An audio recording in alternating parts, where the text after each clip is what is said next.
with Turning 65 Solutions. For this morning's video, we are going to answer the question that we get quite often, and that question is, do I need to enroll in Medicare if I am covered under my spouse's employer's insurance?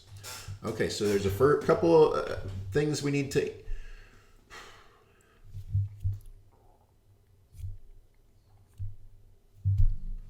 Good morning, folks. Ron Ray here with Turning 65 Solutions.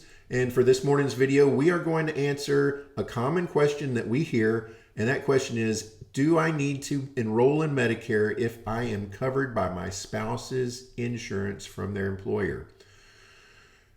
And before we answer that question with a yes or no, there's some things we need to explain.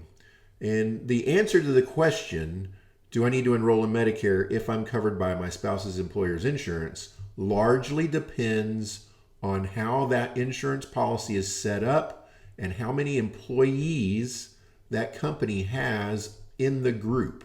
So if it's a group policy, Medicare is going to look at it differently depending on how many employees are in the group. So our source today is the Medicare and You 2021 guide, and we are looking at page 21. So I'm just going to take you back real quick to page 1 so you can see the book we're looking at. This is it. This is the one that Medicare is going to send you when you turn 65, and then they're usually going to send it to you every year thereafter, but we're looking at page 21. And so what we need to know is, how does my other insurance work with Medicare? So it all depends on how many employees are on the group. So if you have retiree insurance, retiree from your spouse's employer, former employer, Medicare pays first. Okay.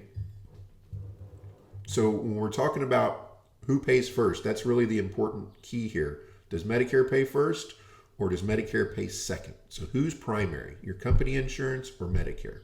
So if you have a retiree insurance from you or your spouse's former employment, Medicare pays first. And if Medicare pays first, then you almost certainly have to have both Medicare Part A and Medicare Part B. Okay? So that means you need to enroll when you turn 65. If you're 65 or older and you have group health plan coverage based on you or your spouse's current employment, that's very important, current employment, and the employer has 20 or more employees, then your group health plan pays first. Your group health plan pays first. So that means Medicare is actually your secondary insurance. If that's the case, then you probably don't have to have Medicare Part B. You need to have Medicare Part A, but you probably don't have to have Medicare Part B. Now, if you're 65 or older, have group health plan coverage based on you or your spouse's current employment, and the employer has fewer than 20 employees, then Medicare pays first. So if Medicare pays first and your company insurance is secondary, then you probably do have to have Medicare Part B.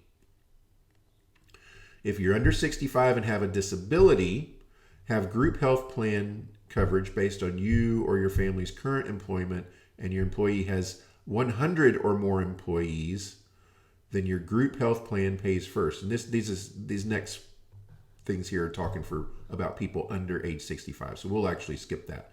So we're just going to cover this part right here. It's talking about if you're over 65. That's kind of the scope of our practice here.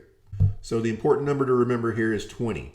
If your company has more than 20 employees, then your group health plan pays first, and you probably do not have to have Medicare Part B. If your company has fewer than 20 employees, then you probably do have to have Medicare Part B, and of course you need to pay that premium of $148.50 a month.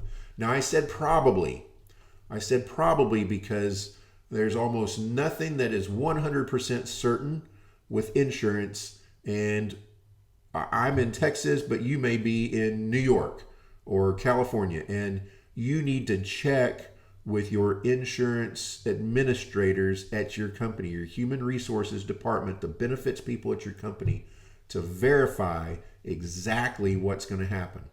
Now, once you get the answers to those questions, then you should seek out a good independent Medicare supplement brokerage like Turning 65 Solutions. And what they can do for you is they can compare the coverage and the prices, because when you turn 65 and you go on Medicare, your insurance can change a bit, especially if you're retired. If you're still working, usually not much changes, except depending on the over or under 20 employees. But if you're retired, usually it can change. So especially with your premiums, the premiums can go up, they can go down, or they can go away. Or your company can say, we're sorry, we're not covering you anymore. Or they can say, we're sorry, we're not covering you anymore. However, we're going to give you some money to go out and buy your own insurance. So there's a few well-known, very large companies that do things like this, AT&T, IBM, and so forth. So it's important not just to take your company insurance just because they give it to you, especially if it costs money, or especially if the premium goes up. It's important to compare, because what we'll do is we'll compare them side by side. We'll put them on paper. We'll say, what does your company insurance cost and what are the benefits versus what does our insurance cost and what are the benefits. We'll put them on paper side by side and just let the math speak for itself, and you pick the one that makes the most sense to you. And it's very important to get that objective side by side comparison, because quite often you will find that you can get better coverage for less money by dropping your employer retirement plan and signing up for a private Medicare supplement. So that's all I have for this morning. Now, this topic can be pretty confusing, so we are very good at looking at your plan documents and kind of deciphering some of the coded things in there and guiding you in the right direction. And we can keep it pretty objective, again, just by putting it down on paper side by side, and you make a decision. So if you have any questions about this, or you're coming up on retirement, or you're coming up on age 65, and you want to get a second opinion from somebody that doesn't work for your company, then give us a call. The number is 830-217-6711. Also look us up on the web at www.t65s.com. Now, if you enjoyed this video, you found the information useful, please give us a thumbs up on the video down below. That helps YouTube get this video out to other people who are looking for the same information that you were searching for this morning. And also subscribe to the channel and click the little bell right beside it so you can be notified when we put out a new video with more helpful information. So until the next video, we hope you have a great day. Bye, folks.